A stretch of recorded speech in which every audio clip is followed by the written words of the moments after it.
మీరు ఎప్పుడైనా పావురాన్ని చూసారా? అది గుడ్లు పెట్టాలన్నప్పుడు ఏం చేస్తుంది? ముందుగా ఒక మంచి స్థలాన్ని వెతుక్కుంటుంది. ఆ స్థలం ఎలా ఉండాలంటే వర్షాన్ని, ఎండని, శత్రువుల నుంచి రక్షణ కల్పించేదిగా. అప్పుడు అది అక్కడ గూడు కట్టుకుంటుంది. ఆ తర్వాత గుడ్లను పెడుతుంది. ఇక ఆ తర్వాత ఆ గుడ్ల నుంచి ఒక చిన్న సంతానం బయటకు వస్తుంది. వాటికి భోజనం ఇస్తుంది, వాటికి రక్షణనిస్తుంది. కాని వాటికి రెక్కలు వచ్చినప్పుడు వాటికి భోజనం ఇవ్వదు, వాటికి గూడు కట్టడం నేర్పించదు. వాటికి ఎగిరే ఒక కళని నేర్పుతుందంతే.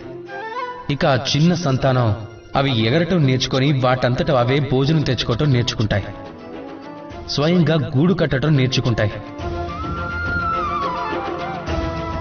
కానీ మనం మనుషులం ఏం చేస్తాం?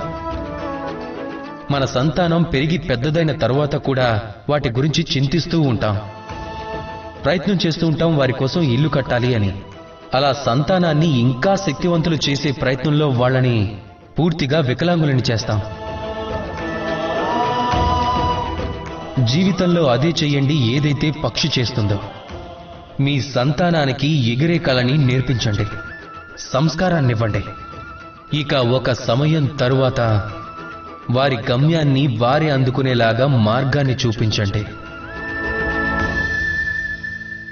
రాధాకృష్ణ.